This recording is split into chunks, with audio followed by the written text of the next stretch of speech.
Rejection and betrayal.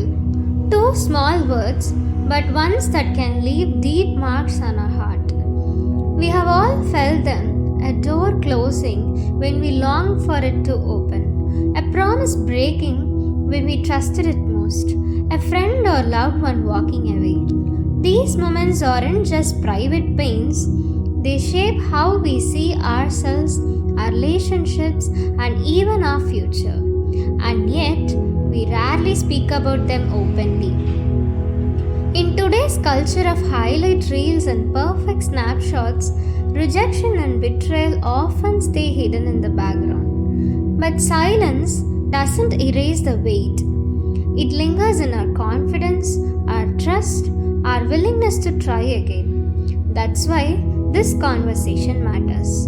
Because naming pain is often the first step towards healing it.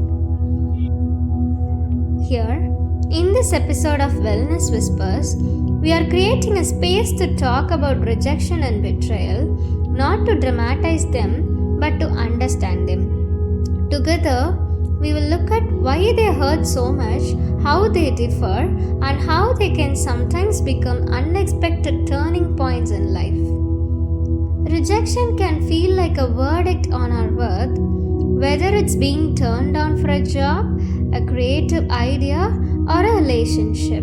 Betrayal cuts even deeper, breaking trust and shaking the very ground we stand on. Both experiences test our sense of safety and belonging. And yet, hidden inside them, there is a possibility of growth. Psychologists remind us that social pain activates the same parts of the brain as physical pain, which is why a single no or broken trust can hurt like a wound.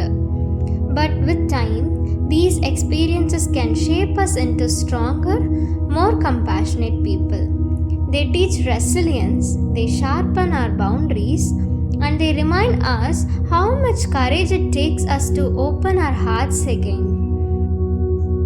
In this episode, we'll explore why rejection pierces so deeply, both emotionally and biologically, the difference between rejection and betrayal, and why both can feel so personal. Stories of people who transform pain into purpose, and simple practices that help us reframe these wounds and begin to heal.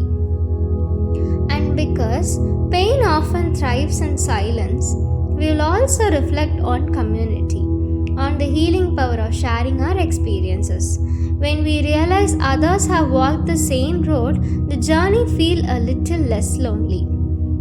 So, as you listen today, take a deep breath. This is a safe space. We are not here to rush or to judge. We are here to understand, to reflect, and to show ourselves a little more compassion.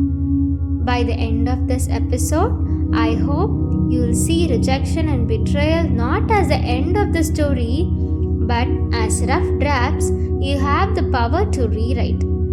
Your worth is not tied to someone else's acceptance, and your future is not sealed by someone else's broken promise. And in our next episode, we'll move from rejection and betrayal into another universal challenge: failure and disappointment. How do we cope when our efforts fall short or when life doesn't go the way we planned? How can failure become not just an ending but the